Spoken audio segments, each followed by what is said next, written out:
Hello friends, welcome back to my channel. ನಿಮ್ಮ ಕೂದಲು ಕೂಡ ತುಂಬಾ ವೈಟ್ ಹೇರ್ ಸಮಸ್ಯೆ ಕಾಣಿಸ್ತಾ ಇದ್ರೆ ಸ್ನೇಹಿತರೆ, ಈ ಒಂದು ಈಸಿಯಾಗಿರುವಂಥ ಟಿಪ್ಸ್ನ ಬಳಸ್ತಾ ಹೋಗಿ. ಹಾಗೂ ನೀವು ಸಾಯೋವರೆಗೂ ಕೂಡ ಸ್ನೇಹಿತರೆ ನಿಮ್ಮ ತಲೆಯಲ್ಲಿ ಒಂದೇ ಒಂದು ವೈಟ್ ಹೇರ್ ಸಮಸ್ಯೆ ಕೂಡ ಕಾಣಿಸೋದಿಲ್ಲ. ಅಷ್ಟು ಎಫೆಕ್ಟಿವ್ ಆಗಿ ವರ್ಕ್ ಮಾಡುತ್ತೆ ಈ ಒಂದು ನ್ಯಾಚುರಲ್ ಆಗಿರುವಂಥ ಹೇರ್ ಡ್ರೈ ಸ್ನೇಹಿತರೆ. ಯಾವುದೇ ಒಂದು ಕೆಮಿಕಲ್ನ ಯೂಸ್ ಮಾಡೋ ಬದಲು ಈ ರೀತಿ ಮನೆಯಲ್ಲೇ ಸಿಗುವಂಥ ವಸ್ತುಗಳನ್ನ ಆ್ಯಡ್ ಮಾಡಿಬಿಟ್ಟು ನಾವು ಹೇರ್ ಡ್ರೈನ ಯಾವ ರೀತಿ ಮಾಡಬೇಕು ಅಂತ ತಿಳಿಸ್ಕೊಡ್ತೇನೆ. ಬನ್ನಿ ಸ್ನೇಹಿತರೆ, ನೋಡಿ ಎಷ್ಟೆಲ್ಲ ವೈಟ್ ಹೇರ್ ಸಮಸ್ಯೆ ಕಾಣಿಸ್ತಾ ಇರುವಂಥದ್ದು ಕಾಮನ್ ಆಗಿಬಿಟ್ಟಿದೆ. ಹಾಗಾದರೆ ತಡ ಮಾಡದೆ ನೀವು ಕೂಡ ಈ ಒಂದು ನ್ಯಾಚುರಲ್ ಆಗಿರುವಂಥ ಹೇರ್ ಡ್ರೈ ಯಾವ ರೀತಿ ಮಾಡಬೇಕು ಅಂತ ನೋಡ್ಕೊಂಡು ಬರೋಣ ಬನ್ನಿ. ನೋಡಿ ಸ್ನೇಹಿತರೆ, ನಾನಿಲ್ಲಿ ಮೊದಲಿಗೆ ಒಂದು ಕಬ್ಬಿಣದ ಕಡಾಯಿನ ಇಟ್ಕೊಂಡಿರುವಂಥದ್ದು ಗ್ಯಾಸ್ ಮೇಲೆ. ಗ್ಯಾಸ್ನ ಲೋ ಫ್ಲೇಮಲ್ಲಿ ಇಟ್ಕೊಂಡು ಇದನ್ನು ಸ್ವಲ್ಪ ಬಿಸಿ ಆಗೋದಕ್ಕೆ ಬಿಟ್ಟಿರುವಂಥದ್ದು. ನೋಡಿ, ನೆಕ್ಸ್ಟ್ ನಾನು ಇದರೊಳಗಡೆ ಸಾಸಿವೆನ ಆ್ಯಡ್ ಮಾಡ್ಕೋತಾ ಇರುವಂಥದ್ದು ಸ್ನೇಹಿತರೆ. ಸಾಸಿವೆಯಿಂದ ನಮ್ಮ ಕೂದಲು ಎಷ್ಟು ಕಪ್ಪು ಬಣ್ಣಕ್ಕೆ ಬರುತ್ತೆ ಅಂತ ನಿಮಗೆ ಗೊತ್ತೇ ಇರುವಂಥದ್ದು ಸ್ನೇಹಿತರೆ. ಹಾಗೂ ನಮ್ಮ ಹೇರ್ ಫಾಲ್ ಕೂಡ ಕಂಟ್ರೋಲ್ ಆಗ್ತಾ ಹೋಗುತ್ತೆ, ಯಾಕಂದರೆ ನಾವು ಸಾಸಿವೆ ಎಣ್ಣೆನ ಕೂಡ ಯೂಸ್ ಮಾಡ್ತಾ ಇರ್ತೇವೆ, ನಾವು ಯೂಸ್ ಮಾಡ್ತಾ ಇರ್ತೇವೆ ಸ್ನೇಹಿತರೆ. ಹಾಗೂ ನಮ್ಮ ಹೇರ್ಸ್ಗೆ ಕೂಡ ಈ ಒಂದು ಮಸ್ಟರ್ಡ್ ಆಯಿಲ್ ಅಂತೂ ತುಂಬಾ ಒಳ್ಳೆಯದು ಸ್ನೇಹಿತರೆ. ಇದರಿಂದ ನಮ್ಮ ಹೇರ್ ಗ್ರೋತ್ ಕೂಡ ತುಂಬಾ ಚೆನ್ನಾಗಿ ಆಗ್ತಾ ಹೋಗುತ್ತೆ. ನೋಡಿ, ನೆಕ್ಸ್ಟ್ ನಾನು ಇದ್ರೊಳಗಡೆ ಕರಿಬೇವಿನ ಎಲೆಗಳನ್ನು ಆ್ಯಡ್ ಮಾಡ್ಕೋತಾ ಇರುವಂಥದ್ದು. ಏನಂದರೆ ಕ್ಯೂರಿ ಲೀವ್ಸ್ ಕೂಡ ಅಂತೇವೆ ಸ್ನೇಹಿತರೆ. ಇದು ಕೂಡ ನಮ್ಮ ಕೂದಲನ್ನು ಸ್ಟ್ರಾಂಗ್ ಮಾಡುತ್ತೆ. ಹಾಗೂ ಎಷ್ಟೇ ವೈಟ್ ಹೇರ್ ಸಮಸ್ಯೆ ನಮ್ಮ ತಲೆಯಲ್ಲಿದ್ದರೆ ಅದು ಕೂಡ ಕಪ್ಪು ಬಣ್ಣಕ್ಕೆ ತಿರುಗೋ ಹಾಗೆ ಮಾಡುತ್ತೆ. ಹಾಗೂ ಈ ಒಂದು ಹೇರ್ ಡ್ರೈನ ನೀವು 1-2 ತಿಂಗಳವರೆಗೂ ನೀವು ಹಚ್ಚಿಕೊಳ್ಳೋ ಅವಶ್ಯಕತೆನೇ ಇಲ್ಲ. ನೀವು ಒಂದ್ಸಲ ಹಚ್ಚಿದ್ರೆ ಸ್ನೇಹಿತರೆ ಅಷ್ಟು ಚೆನ್ನಾಗಿ ವರ್ಕ್ ಮಾಡುತ್ತೆ. ಇವಾಗ ನಾವು ಕೆಮಿಕಲ್ ಯುಕ್ತವಾದಂಥ ಹೇರ್ ಡ್ರೈಗಳನ್ನ ಬಳಸ್ತಾ ಬಂದು ನಮ್ಮ ಕೂದಲನ್ನು 15 ದಿವಸದಲ್ಲೇ ಮತ್ತೆ ನಾವು ಹೇರ್ ಪ್ಯಾಕ್ನ ಹಚ್ಚಬೇಕಾಗುತ್ತೆ ಸ್ನೇಹಿತರೆ. ಪದೇ ಪದೇ ಹೇರ್ ಡ್ರೈನ ಹಚ್ಚೋ ಅವಶ್ಯಕತೆ ಇಲ್ಲ. ಈ ರೀತಿ ನ್ಯಾಚುರಲ್ ಆಗಿರುವಂಥ ಹೇರ್ ಡ್ರೈಗಳನ್ನ ಬಳಸ್ತಾ ಹೋಗ್ಬೋದು ನಾವು. ನೋಡಿ, ಇವಾಗ 2 ಇಂಗ್ರೀಡಿಯೆಂಟ್ಸ್ ಕೂಡ ಹಾಕೊಂಡಿದ ತಕ್ಷಣ ನಾನು ಇದ್ರ ಒಳಗಡೆ ಬ್ಲ್ಯಾಕ್ ಶೀಡ್ಸ್ನ ಆ್ಯಡ್ ಮಾಡ್ಕೋತಾ ಇರುವಂಥದ್ದು. ಅಂದರೆ ಕಲುವಂಜಿ ಶೀಡ್ಸ್ನ ಇದರೊಳಗಡೆ ಆ್ಯಡ್ ಮಾಡಿಕೊಂಡು ಪೂರ್ತಿಯಾಗಿ ಕಪ್ಪು ಬಣ್ಣಕ್ಕೆ ಬರೋವರೆಗೂ ಇದನ್ನು ಫ್ರೈ ಮಾಡ್ಕೊಳ್ಬೇಕಾಗುತ್ತೆ ಸ್ನೇಹಿತರೆ. ನೋಡಿ, ನಾನು ಯಾವ ರೀತಿ ಹುರಿದ್ಕೋತಾ ಇರುವಂಥದ್ದು ಅಂತ. ಗ್ಯಾಸ್ನ ಲೋ ಫ್ಲೇಮಲ್ಲಿ ಇಟ್ಕೊಂಡು ನಾನು ಸ್ವಲ್ಪ ಒಂದು 5 ನಿಮಿಷದವರೆಗೂ ಇದನ್ನು ಚೆನ್ನಾಗಿ ಕಪ್ಪು ಬಣ್ಣಕ್ಕೆ ಬರೋವರೆಗೂ ಇದನ್ನು ಹುರಿದ್ಕೊಳ್ಬೇಕು. ಇದೇ ರೀತಿಯಾಗಿ ಇದನ್ನು ಚೆನ್ನಾಗಿ ಕಪ್ಪು ಬಣ್ಣಕ್ಕೆ ಬಂದಿದ ತಕ್ಷಣ ಏನು ಮಾಡಬೇಕು ಅಂತ ತಿಳಿಸ್ಕೊಡ್ತೇನೆ ಸ್ನೇಹಿತರೆ. ನೋಡಿ, ಅಲ್ಲಿವರೆಗೂ ಒಂದು 5 ನಿಮಿಷ ತೆಗೆದುಬಿಟ್ಟು ಇದನ್ನು ಚೆನ್ನಾಗಿದನ್ನು ನೋಡಿ ನಾನು ಫ್ರೈ ಮಾಡ್ಕೊಂಡಿರೋದಾಗಿದೆ. ಯಾವ ರೀತಿ ಎಣ್ಣೆ ಕೂಡ ಬಿಡ್ತಾ ಇರುವಂಥದ್ದು ಸಾಸಿವೆಯಿಂದ ನೀವೇ ನೋಡ್ಬೋದು.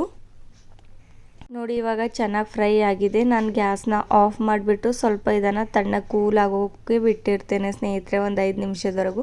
ಕೂಲ್ ಆಗಿದ ತಕ್ಷಣ ನಾನು ಅಷ್ಟು ಇಂಗ್ರೀಡಿಯೆಂಟ್ಸ್ನ ನಾನು ಒಂದು ಮಿಕ್ಸಿ ಜಾರ್ಗೆ ಹಾಕಿಬಿಟ್ಟು ನಾನು ಮಿಕ್ಸಿನ ಮಾಡ್ಕೋತೇನೆ ಸ್ನೇಹಿತರೆ. ಅಥವಾ ನೀವು ಕುಟ್ಟೋಕಲ್ಲಿದ್ದರೆ ನೀವು ಕುಟ್ಕೊಳ್ಬೋದು, ಅಥವಾ ಈಸಿಯಾಗಿ ಈ ಒಂದು ಮೆಥಡ್ನ ನೀವು ಫಾಲೋ ಮಾಡ್ಕೊಳ್ಬೋದು. ನೋಡಿ, ನಾನಂತೂ ಮಿಕ್ಸಿ ಜಾರ್ಗೆ ಹಾಕ್ಕೊಂಡು ಈಸಿಯಾಗಿ ಪೌಡರ್ನ ಕೂಡ ಮಾಡ್ಕೊಂಡಿರೋವಂಥದ್ದು. ನೋಡಿ, ಕೈಗೆ ಹಚ್ಚಿದ ತಕ್ಷಣ ಈ ಒಂದು ಕಲರ್ ಹೋಗೋದಿಲ್ಲ ಸ್ನೇಹಿತರೆ, ಅಷ್ಟು ಎಫೆಕ್ಟಿವ್ ಆಗಿ ವರ್ಕ್ ಮಾಡುತ್ತೆ. ಎಷ್ಟು ಕಪ್ಪು ಬಣ್ಣಕ್ಕೆ ಬಂದಿದೆ ಅಂತ ನೀವೇ ನೋಡ್ಬೋದು. ಇವಾಗ ಚೆನ್ನಾಗಿ ಪೌಡರ್ ಕೂಡ ಆಗಿದೆ. ಇವಾಗ ಈ ಒಂದು ಹೇರ್ ಡ್ರೈನ ನೀವು 1 ತಿಂಗಳವರೆಗೂ ನೀವು ಸ್ಟೋರ್ ಮಾಡಿಟ್ಕೊಳ್ಬೋದು ಸ್ನೇಹಿತರೆ.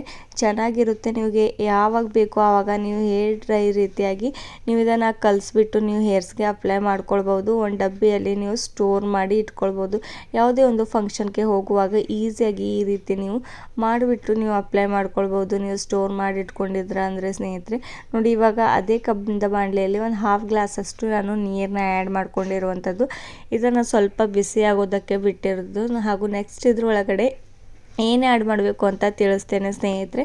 ನೋಡಿ, ನಾನು ಇದ್ರೊಳಗಡೆ ಕಾಫಿ ಪೌಡರ್ನ ಆ್ಯಡ್ ಮಾಡ್ಕೋತಾ ಇರುವಂಥದ್ದು. ಗ್ಯಾಸ್ನ ಲೋ ಫ್ಲೇಮಲ್ಲಿ ಇಟ್ಕೊಂಡು 1 ಪ್ಯಾಕೆಟ್ ಅಷ್ಟು ನಾನು ಇದ್ರೊಳಗಡೆ ಕಾಫಿ ಪೌಡರ್ ಅಂದರೆ ಬ್ರೂ ಪೌಡರ್ ಆಗಿರ್ಬೋದು, ಯಾವುದೇ ಒಂದು ಬ್ರ್ಯಾಂಡ್ ಇದ್ದರೂ ಕೂಡ ಯೂಸ್ ಮಾಡ್ಕೊಳ್ಬೋದು. ನೋಡಿ, ಕಾಫಿ ಪೌಡರ್ ನಮ್ಮ ಕೂದಲನ್ನು ಸಾಫ್ಟಾಗಿ ಆ್ಯಂಡ್ ಶೈನಿಯಾಗಿ ಹೊಳೆಯೋ ಹಾಗೆ ಮಾಡುತ್ತೆ. ಅದಕ್ಕೋಸ್ಕರ ನಾನು ಇದ್ರೊಳಗಡೆ ಕಾಫಿ ಪೌಡರ್ನ ಆ್ಯಡ್ಬಿಟ್ಟು ಈ ರೀತಿ ಚೆನ್ನಾಗಿ ಕುದಿಯೋವರೆಗೂ ಚೆನ್ನಾಗಿ ಮಿಕ್ಸ್ ಮಾಡ್ಕೊಂಬಿಡಿ ಸ್ನೇಹಿತರೆ.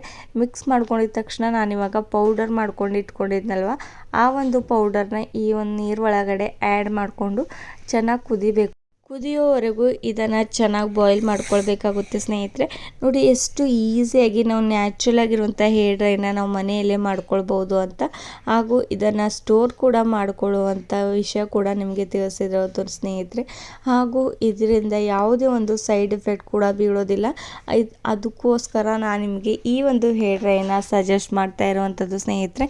ಹಾಗೂ ಈ ಒಂದು ಹೇರ್ ಡ್ರೈನಿಂದ ಯಾರಿಗೂ ಕೂಡ ಮತ್ತೆ ಪದೇ ಪದೇ ವೈಟ್ ಹೇರ್ ಸಮಸ್ಯೆ ಕಾಣಿಸೋದಿಲ್ಲ ಸ್ನೇಹಿತರೆ. ಇದರಿಂದ ಸೈಡ್ ಎಫೆಕ್ಟ್ ಇಲ್ಲ, ಹಾಗೂ ತುಂಬಾ ಚೆನ್ನಾಗಿ ಇದರಿಂದ ನಮಗೆ ಬೆನಿಫಿಟ್ ಸಿಗ್ತಾ ಹೋಗುತ್ತೆ ಸ್ನೇಹಿತರೆ. ನಮ್ಮ ಹೇರ್ ಗ್ರೋತ್ ಕೂಡ ಚೆನ್ನಾಗಿ ಆಗ್ತಾ ಹೋಗುತ್ತೆ.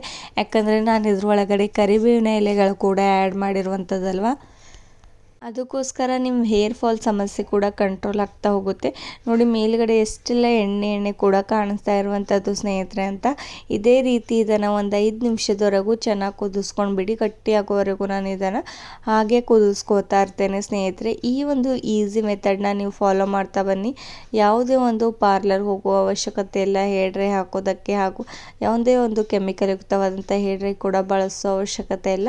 ಅದಕ್ಕೋಸ್ಕರ ಒಂದು 5 ಮಿನಿಟ್ಸ್ ಅಥವಾ 10 ಮಿನಿಟ್ಸ್ ಇದ್ದರೆ ಸಾಕು ಸ್ನೇಹಿತರೆ. ಈ ಒಂದು ಹೇರ್ ಡ್ರೈ ಪ್ರಿಪೇರ್ ಮಾಡಿ ನೀವು ಮನೆಯಲ್ಲಿ ನಿಮ್ಮ ಹೇರ್ಸ್ನ ಕಪ್ಪು ಬಣ್ಣಕ್ಕೆ ಬರೋ ಹಾಗೆ ಮಾಡ್ಕೊಳ್ಬೋದು ಸ್ನೇಹಿತರೆ. ನೋಡಿ ಇವಾಗ ಎಷ್ಟು ಚೆನ್ನಾಗಿ ಕಪ್ಪು ಬಣ್ಣಕ್ಕೆ ಬಂದಿದೆ ಅಂತ.